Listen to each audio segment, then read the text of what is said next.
This is only a test. This is only a test. Thank you for coming.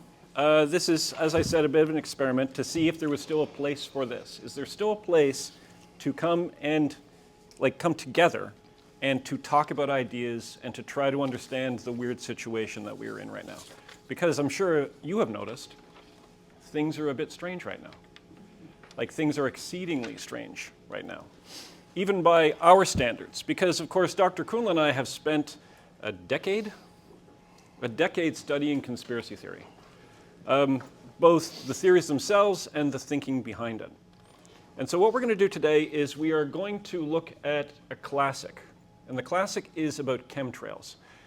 And we're going to use this as sort of a jumping point to talk about conspiracy theories in general. And we're going to specifically look at this one and talk about how is it that we can analyze conspiracy theories so that we should know which ridiculous things we should ignore and which ridiculous things we should believe. Because as we'll see today, there are ridiculous things that are false and harmful to believe.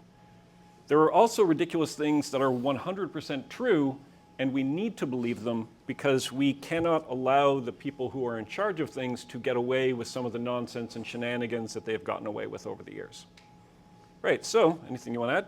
No, it's a great start. Thank you. You're welcome. Yeah. This is my role today. That's about all I'm going to be saying, or things like that. Nathan, you're doing a great job. Love it. What we wanted him to do was wear a great big clock, because basically he was going to be Flavor Flav. That's right. All right, so a reference most of the room just didn't get. Some of the olds did. Yes. Yeah. I got it. Okay, so let's start by doing some basics. Let's do some bumper sticker stuff. What is a chemtrail? You're asking me. It wasn't a rhetorical question. It wasn't a rhetorical question. What is a chemtrail? Well, so there's an idea. You've all seen what are called contrails when you're looking up at the sky and you see an airplane flying, and then there is a kind of vapor stream that is behind it, right? Which effectively are clouds. The theory, though, now this idea, these are called condensation trails because, and actually you can, if you need the physics behind it, Nathan is a big airplane nerd and he can tell you exactly how the engines work, but they have some water in them, and when that goes out the back, there's a condensation depending on the humidity in the sky. But there's a worry that maybe these aren't what they appear, that there's actually a sinister plot that's behind them, and what you and I have been told is going on out in the world, that these are benign vapor trails that are just part of the way airplanes work, is a lie.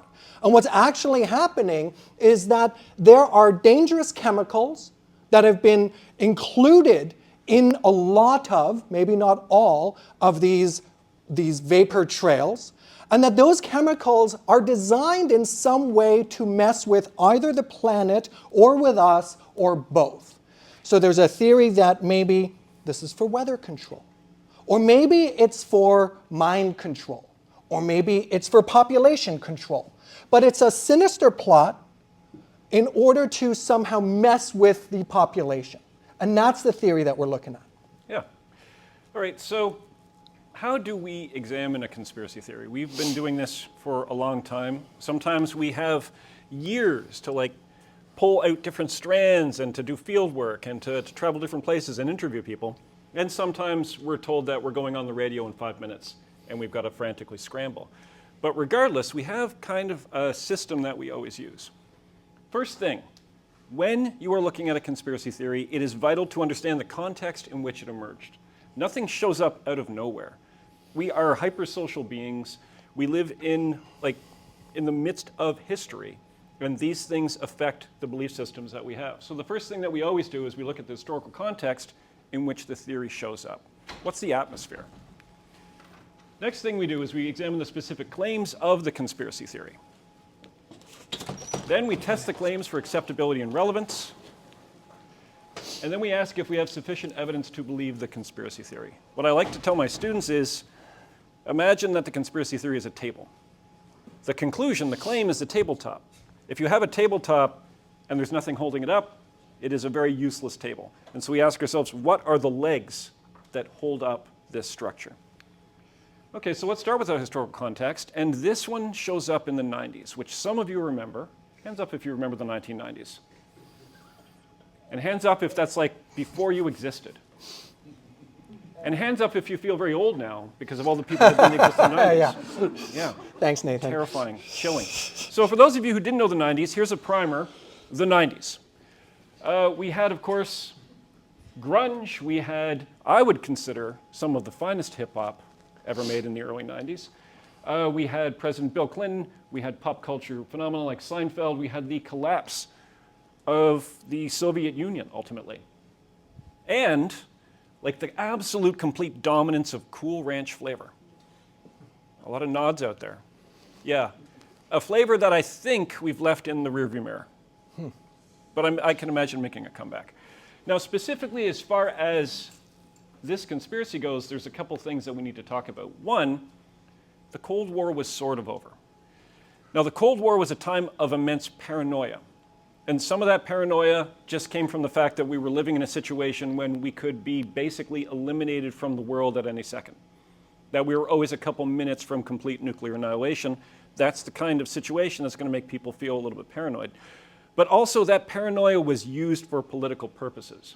There were lots of times when people basically tried to fuel paranoia in order to manipulate populations. The classic example, of course, being something like Red Scare. Yeah.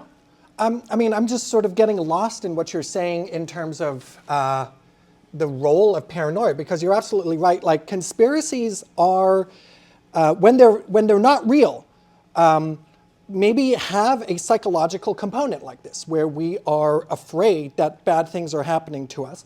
And when they are real, it's really happening, you know? Are you paranoid if they're really after you, right? And related to this, well, no, I'm not going to go down that road because you disciplined me in the car that we only have 45 minutes to talk. It's true. Now, here's the thing about that paranoia. The paranoia that was engendered during the Cold War. The evaporation of the Cold War, or the assumed evaporation of the Cold War, did not evaporate the paranoia as well. That paranoia was still existing, still moving through that population, and needed an outlet. And so what we did tend to see is a migration of the paranoia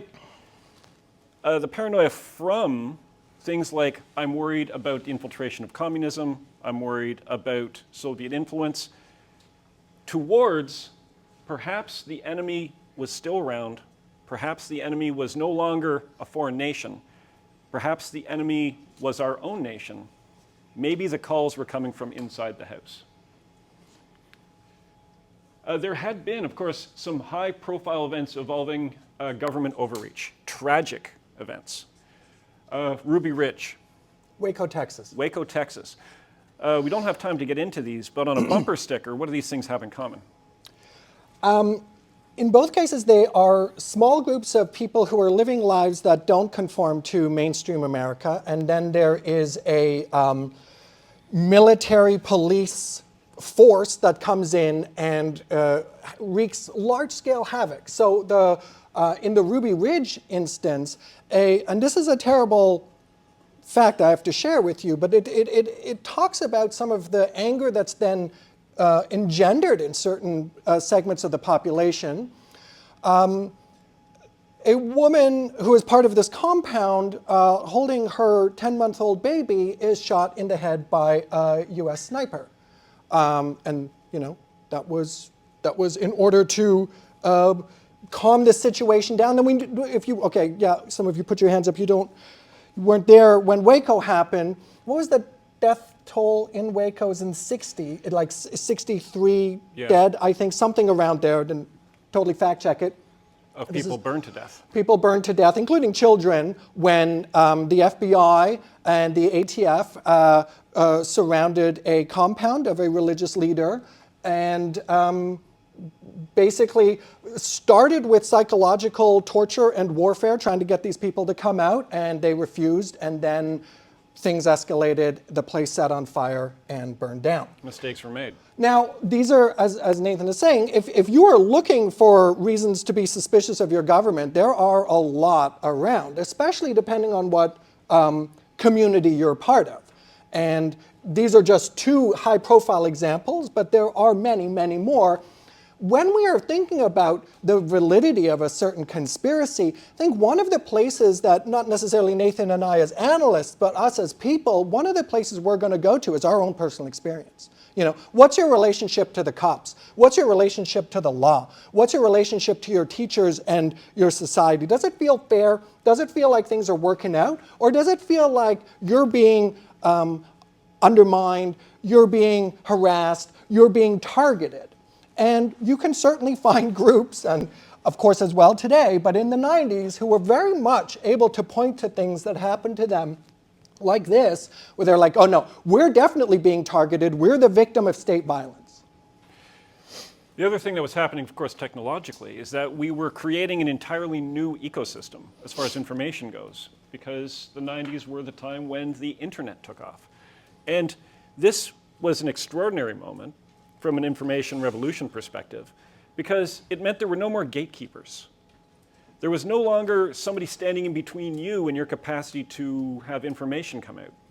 And this was extraordinary and amazing and necessary in a bunch of ways, but it also meant that sort of all of the guardrails were off, and that people were able to basically communicate all sorts of information, but also misinformation and disinformation. And also people were able to find communities. Yeah. And so much of conspiracy thinking has to do with existing within a community. This is something that Lee says all the time, and so I'm going to give him credit because I'm going to say it, and otherwise he'll get mad. We would rather be wrong than be lonely. And so with something like this, we can see how community groups start to really function in a social way. And all of these factors contributed to the growth of an anti-government movement. An anti-government movement that was fueled by some paranoia, some understandable skepticism. Pop culture in the 90s picked up on this growing conspiratorial mood. Of course, the classic example is The X-Files, one of the finest Simpsons episodes of all time, The Stonecutters, characters like Dale Gribble from King of the Hill. It just became shorthand. The conspiracy theorist had entered into the game, basically, as a player. Right, so now let's get specifically to what the claims are. The chemtrails hypothesis. The white trails we see in the skies over major cities are part of a secret and sinister plan by the government. The purposes are either weather control, population control, or mind control. And already, from our perspective as conspiracy analysts, we have a problem here. And the problem is, these are three radically different things. And when a conspiracy is taking this kind of swing, it means that it's almost certainly in very early stages of gathering evidence. Because these mechanisms would be completely different, the motivations would be completely different. So the fact that all three of these are in the mix and often believed by one person seems to indicate that this is a conspiracy that is early on in speculation and not driven by data. I was going to, okay, you're going to go right into weather control? Okay. Yeah, unless you want to say a thing. I can see it in his eyes. There's a certain look he gets in his eyes when he's like, oh, Lee's about to go off. Let's do the weather control. I've interrupted him going off. That was going off interruptus. All right, so let's talk about weather control then. So the idea here is that the weather could be secretly manipulated. And there's a bunch of ways that this could actually be done by releasing large levels of aluminum into the upper atmosphere to reflect sunlight, or to do cloud seeding. I mean, the idea of using weather as a weapon isn't that far-fetched. It would be an amazing weapon, because here's the thing, it was the Cold War. And as we know with the Cold War, they couldn't fight properly, because if they fought properly, the Soviets and the Americans, it would lead to the destruction of all things. Mutually assured destruction. So they couldn't fight openly, so they had to fight secretly. And what better way than to harness the weather as your weapon? Because the two words that governments in the Cold War loved above all things, plausible deniability. Why were those two words so crucial? Well, I mean, as you say, in the Cold War we have, and this is something actually that Nathan and I have discovered in part through our long research into this, is just how truly terrifying the nuclear bomb is. I mean, I know we all know it's terrifying, but I was so shocked at how terrible the whole situation is.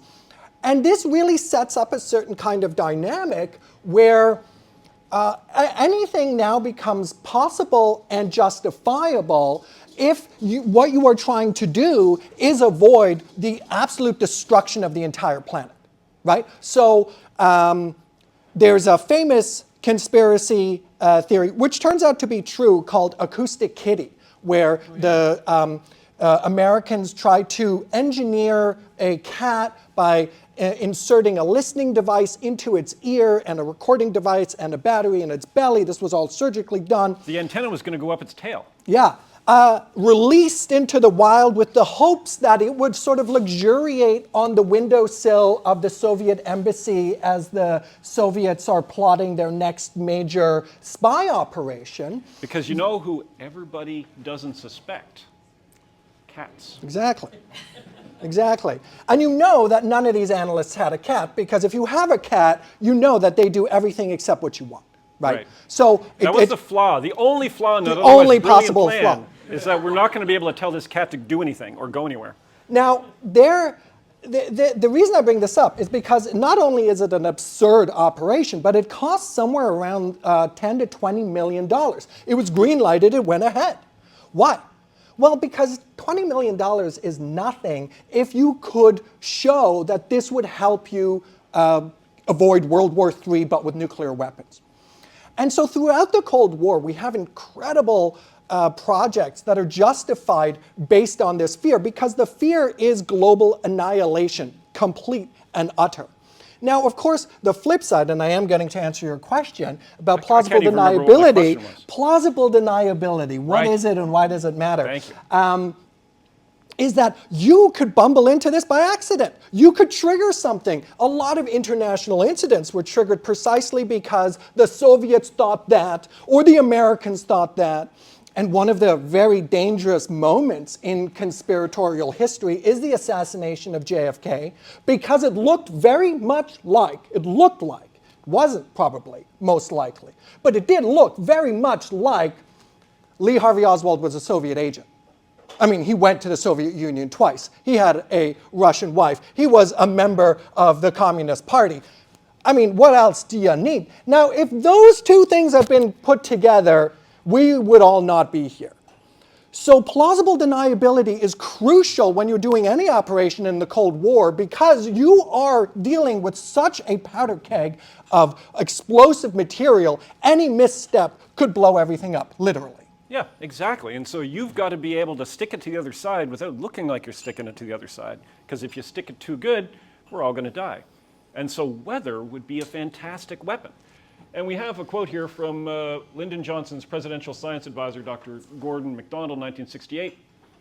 Operations producing such conditions might be carried out covertly, since nature's great irregularity permits storms, floods, droughts, earthquakes, and tidal waves to be viewed as unusual but not unexpected.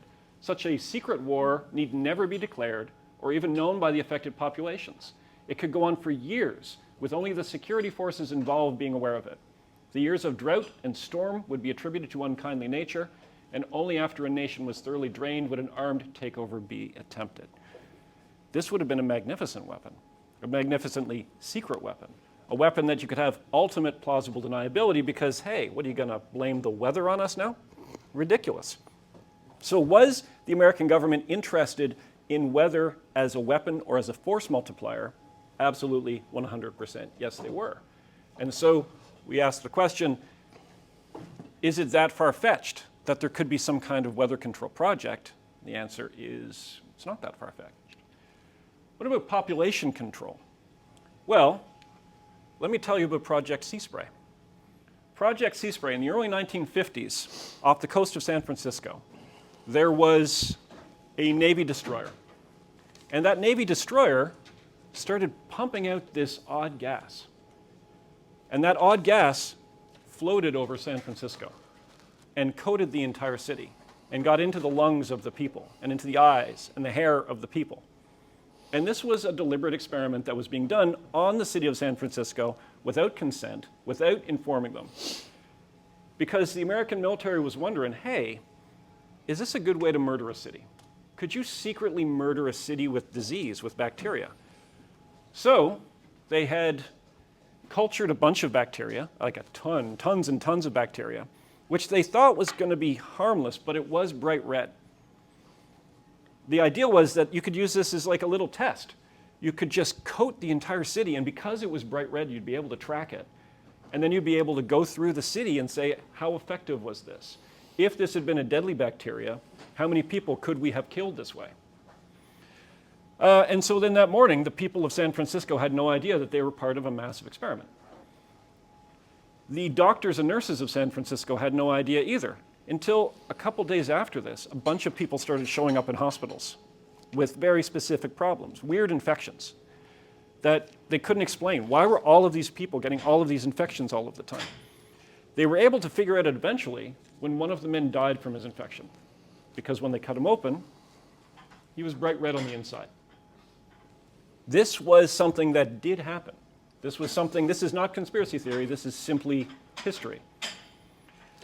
If I could interject here, one of the lessons I think that I certainly have learned from our time investigating this stuff is that when we look into even the most implausible conspiracy theory, like, oh, the government is secretly trying to control the population through chemtrails or something, well, that's just on the face of it absurd. Like, why even bother? Each time we have looked down into it, we have found over and over again instances where the government has in some way done something actually quite similar. Yeah? There's often so much more to the conspiracy, I wouldn't exactly call it lore, but to the false conspiracies, there's a lot more truth to it than those of us in kind of mainstream public discourse who aren't really paying attention to this would believe. And I think this comes back to something earlier about how is it that these thoughts become so attractive? And one thing that happens is that people are already suspicious, maybe also experiencing, again, from their own personal experience, problems with the world in some way or another. Things don't seem right. Things aren't working right. Start to do research.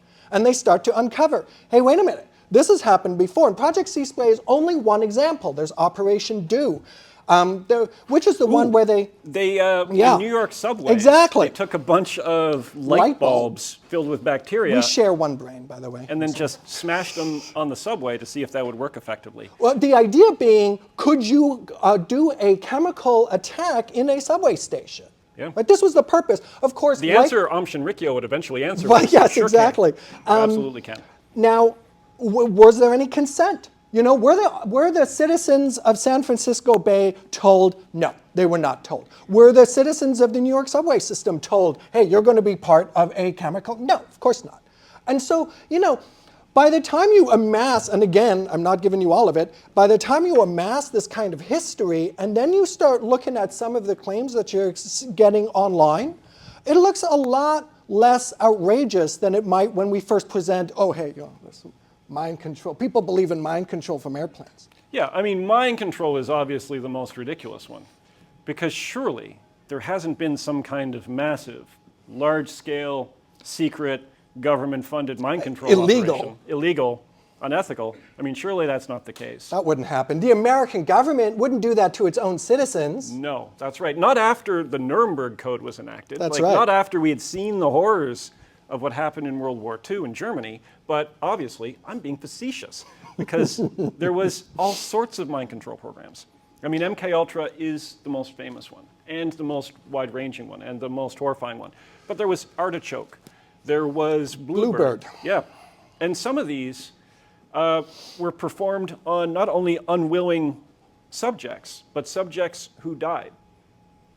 I mean, they were using prisoners of war. They were using captured spies. It's so dark. It's so dark that I've read memos where they're complaining about, like, we've got a problem with the bodies. They are stacking up. And there's a Canadian connection here as well. MKUltra has a Canadian chapter. It happened at McGill University. Dr. Ewan Cameron was the chief psychiatrist involved there. He was getting his money from the CIA, although it's questionable whether he knew or not about it. And the people who ended up in treatment with him, which included things like being given LSD continuously for 6 months straight, put in a medically induced coma, something that they called psychic driving, which was basically an attempt to completely eradicate your personality from you, all memories, all thoughts, all sense of a self, and then rebuild you from the ground up. The victims who were part of this project were people, for example, and these are, I'm not going to name names, but these are people who've come on record and whose cases have been proven in Canadian courts of law. They've gotten settlements out of it. One woman was the victim of sexual abuse as a teenager. Her parents take her to a psychiatrist to help her deal with the trauma. The psychiatrist refers her to Dr. Ewan Cameron, and that person is destroyed. Yeah, the last entries in her diary read, I am lost, I am lost, I am lost, I am lost, I am lost, I am lost. Yeah, I mean, the CIA was very concerned with two questions. One, can we break a human brain? And two, can we then remake the human brain? The answer to the first question was yes. Yes. The answer to the second question was no. One of the things that they were super interested in was to try to turn people into assassins without knowing that they were assassins.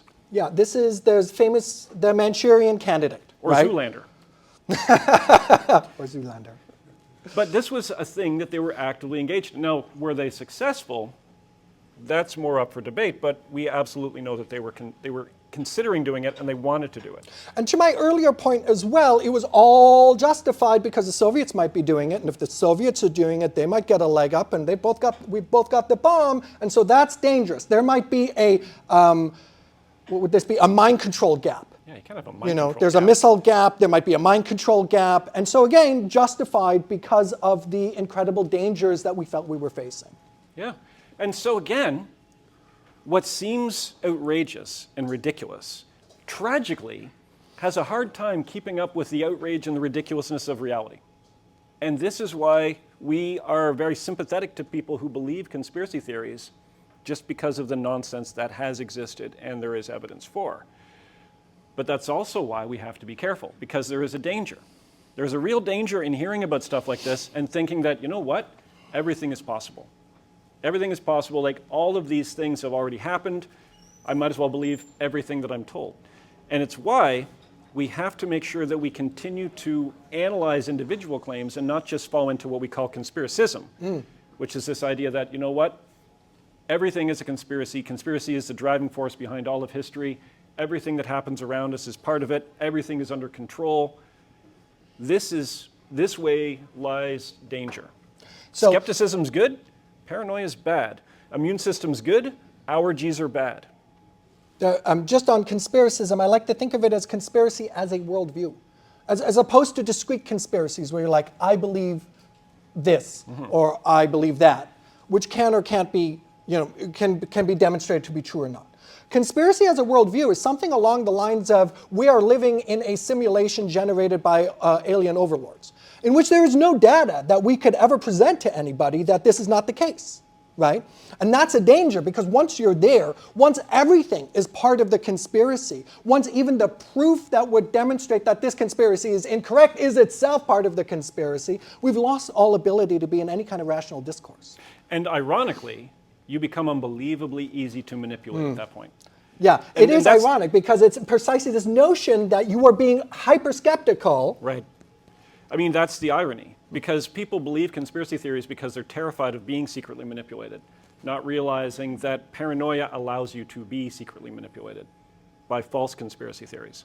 And that's why you got to analyze the claims. So let's go through some of this. The biggest problem, and this is something that Dr. Krula already mentioned at the opening, is that we already have an explanation for the things that we're seeing in the sky, because we know that contrails exist. And even in the material that is supplied by the people who believe the chemtrails theory, you notice some problems. One, aircraft have different numbers of engines, and the amount of trails left always corresponds to the amount of engines that they have. If you have 2 engines, as you would expect if they are contrails produced by the engine, you've got 2 trails. If you've got 4 engines, you've got 4 trails. So that's one issue right there. I mean, hot, moist air comes out of the back of a jet engine, it cools in the atmosphere and produces instant clouds. Like, that's just very basic science. And this is where something like Occam's razor is useful. It's often misused, and often I would say misexplained. Because when you hear Occam's razor, you think, oh, the simplest explanation is the true one. That's not what Occam's razor says. Occam's razor says, don't start inventing stuff that you don't have any proof for if you already have an explanation that works perfectly well.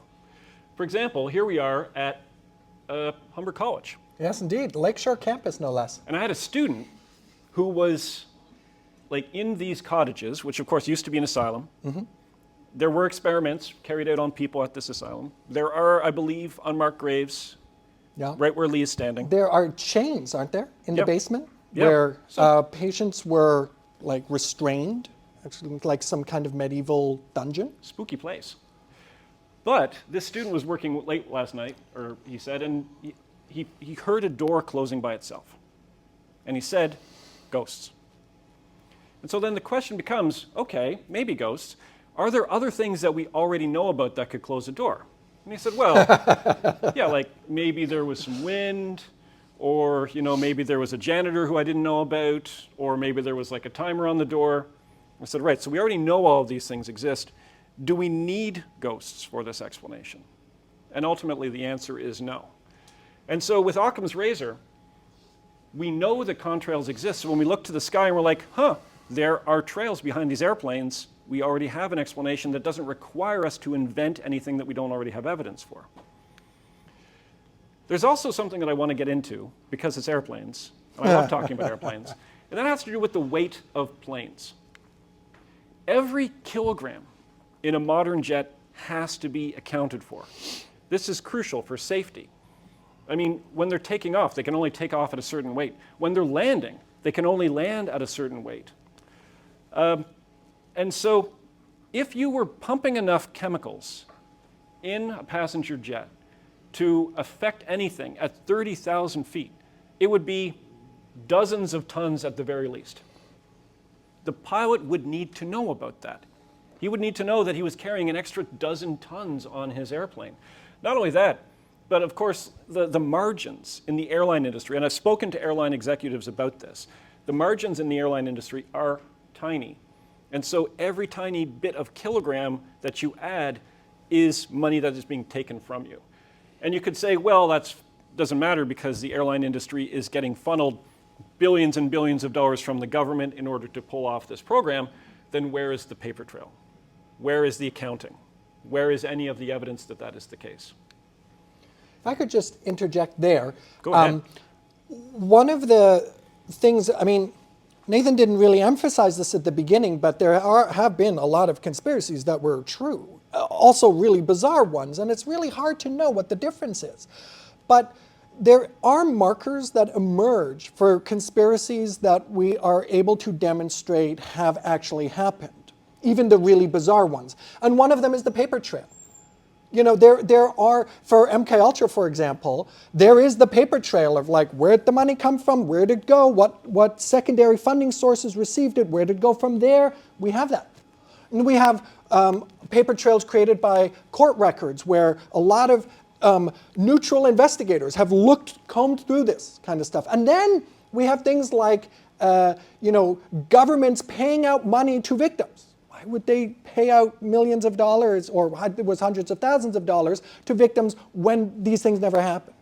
So there are ways that we're able to sort of separate the wheat from the chaff in this kind of analysis. And I just wanted to really emphasize how important what Nathan is talking about. Professor Radke, I'm sorry, we're being very formal today. What Professor Radke was saying. You've got some nerve. I know, right? I'll be disciplined later, I know. That this is like very much the way we do this kind of work, right? You can't judge it from the beginning. Anyway, that was my little interlude. Yeah. All right, so this is ultimately a thing that we have to start doing with conspiracy theories is, what are the implications? If this was true, what else would this mean? And often when you do this, the conspiracy theory starts to fall apart a little bit. I mean, and this is a big question that we ask for every conspiracy theory that we come across. Who would have to be in on it? And for something like this chemtrails conspiracy, obviously pilots. Pilots need to know everything that's going on in their plane. The ground crew at every airport, because they are working on these planes. They are poring over these planes. The amount of attention that goes into every single plane before it takes off is extraordinary. And to have just massive barrels full of some mysterious liquid sitting in the wings, somebody's going to notice that. Mechanics who have to work on the airplane. I mean, if they weren't on the know, they would notice that the airplane wasn't set up properly. And if they were on the know, then you'd have to pay them an extraordinary amount to keep them quiet. And there are so many different mechanics working so many different shifts at so many different airports. And someone's going to get mad. Yeah. I mean, who or has someone's not, going to get drunk. Exactly. Who has not had a job where they hated their boss? And if you could stick it to your boss by just, sending a manila envelope somewhere, yeah, not me, but I'm just saying, it just has happened to us in the past, right? So where is the paper trail? Just send it to us. And we're bad at keeping secrets. We're just absolutely terrible at keeping secrets. Did Snowden look at this, by the way? Do you know? Yes, he did. Yeah. So Snowden, for example, who is then always cited as that whistleblower who, really showed us what the U.S. government was really doing. And he did show us some absolutely terrifying massive overreach in the surveillance and data surveillance that the government was doing. Actual conspiracies, which he can prove and which, is scary stuff. But he does look for evidence of aliens. Finds none. And chemtrails. And chemtrails. Yeah. And again, the executives at airlines and airports. I've spoken to executives at airlines and airports about this. Engineers, assembly workers, aircraft manufacturers. It would be a massive project that would involve literally tens of thousands of people. Transportation drivers, somebody's going to have to drive this onto the plane.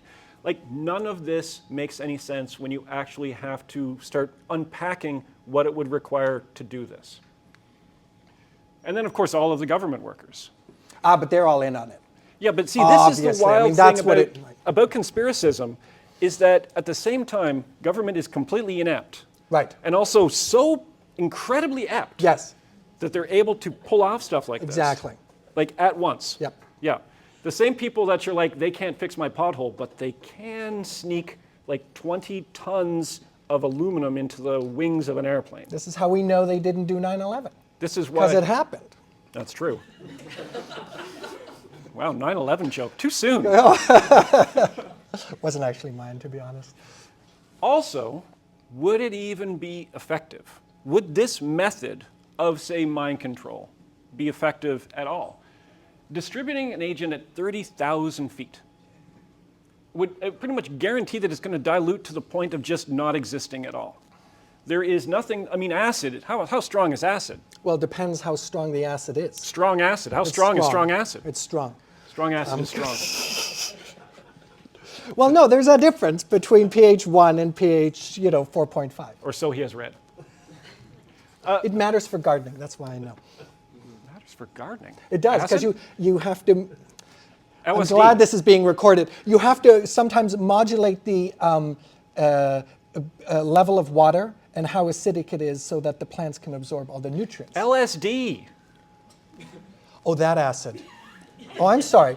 I thought because one of the ideas was sulfuric acid was supposed to be spread into the, acid. But it also matters how strong the acid is. Why are you giving your plants LSD? I'm not giving plants LSD. Sorry, misunderstanding. But it still matters how strong the acid is. Let's pretend the last 45 seconds of my life didn't happen. Lee, how strong is acid? It can be strong. Very strong. Very strong drug. Just the tiniest little amount has this massive effect. But if you flew over a city and dumped tons and tons of LSD, lysergic acid diphthalamide, it wouldn't affect the people in the city. Now, I know that I'm totally going off script here, but this did happen, in fact.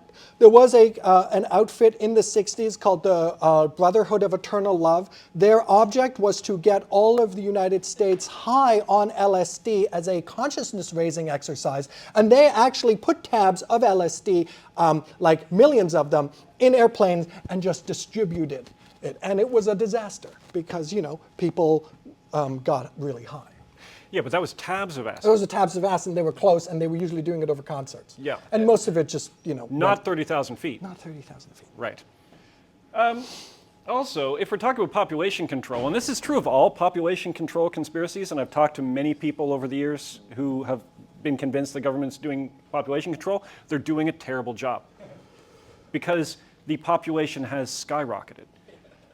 Since the mid-90s when this theory comes out, we're like 5.7 billion. We've made another 3 billion humans. Good for us. Yeah. Yeah, you made a couple. So did you. Yeah, that's right. I do want to say, though, I see we're skirting close to the end. So there's just 2 points I want to make with respect to this, is that especially with population control, often there is an unspoken conspiratorial theory that is animating what the current one is that we're looking at. And this notion of population control is part of a really dark contemporary conspiracy theory called the Great Replacement Theory. And this is an operative idea within the hardcore sort of neo-Nazi scene in the United States. It also exists in Russia, where certain segments of the population are colluding in order to replace the dominant population. So in the United States, and it depends who is speaking, who the enemy is, Jews are colluding to replace white Americans. And then this kind of stuff is understood as part of that program. It's often not spoken aloud, but it is sort of the missing link that we are not necessarily privy to that makes a lot of this seem a lot more reasonable, even though, of course, it's not a reasonable theory at all. And it's also one of those conspiracy theories that is not only false, but dangerous. Oh, it's terrible. And used to manipulate populations. Because again, if you can get someone to believe an absurdity, you can get them to commit an atrocity. Yeah. And this specific false conspiracy theory has been used and will be used, and I think is currently being used in order to basically get people to commit atrocities. Yep. Ugh. Now, just... I got more of this before. I know you do. So, Joe, I want to throw out just a sort of a question. Maybe we can talk about it if there is a question and answer period. Maybe it's something worth just thinking about. Is none of this stuff that Nathan is talking about actually lands with anybody who is committed to this idea. So you can have a very rational conversation about what condensation trails are, why they look like this, how this wouldn't actually be an effective way of controlling the population, and yet the person you're talking to is not convinced. And there too, there is something else going on that I think is really interesting in all of this, and it relates to what Nathan started us off with, ideas of community and identity. So other problems. What mechanism could account for mind control? Why spread it through the air? The water supply would be better. Not that I'm trying to give people ideas on how to, take over the world or do mind control, but it would simply be a more efficient method of transferring any kind of drug. And also, ultimately, if you are concerned about mind control, don't look to the skies, look to your screens. This is where we're actually in danger of being manipulated in this way, because our phones, which at this point have basically become one of our senses, are under the control of rich elites who have certain interests that they are pushing, and that they can very easily do that rather than trying to fly airplanes at 30,000 feet. Just change what people experience on their phones. Rich elites and foreign military actors, or foreign military intelligence, is basically what most of your social media feeds consist of these days.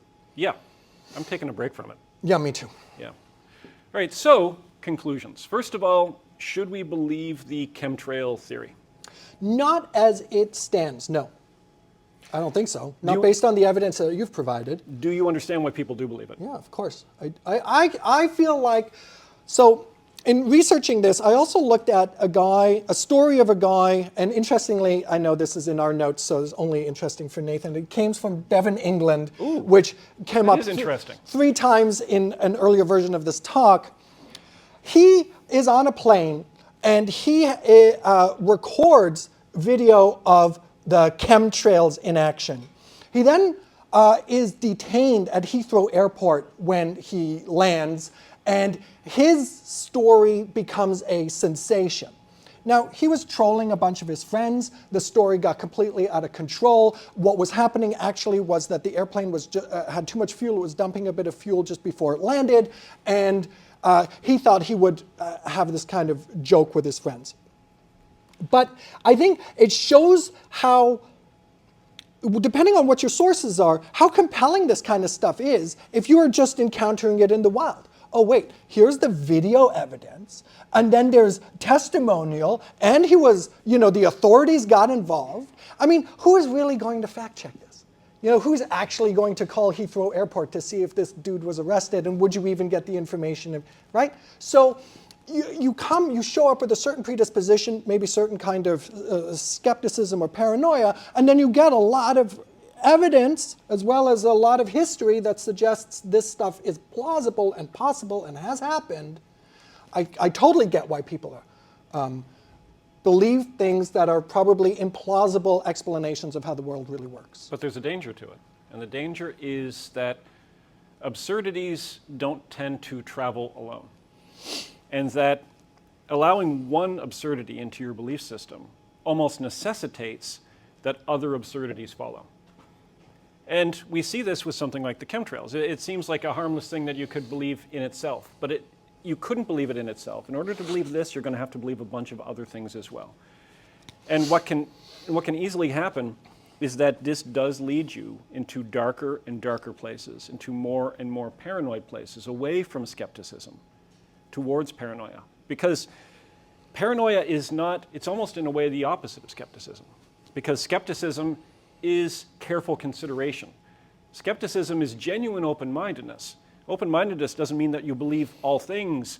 It means that you're willing to listen to evidence. And with paranoia becomes so noisy.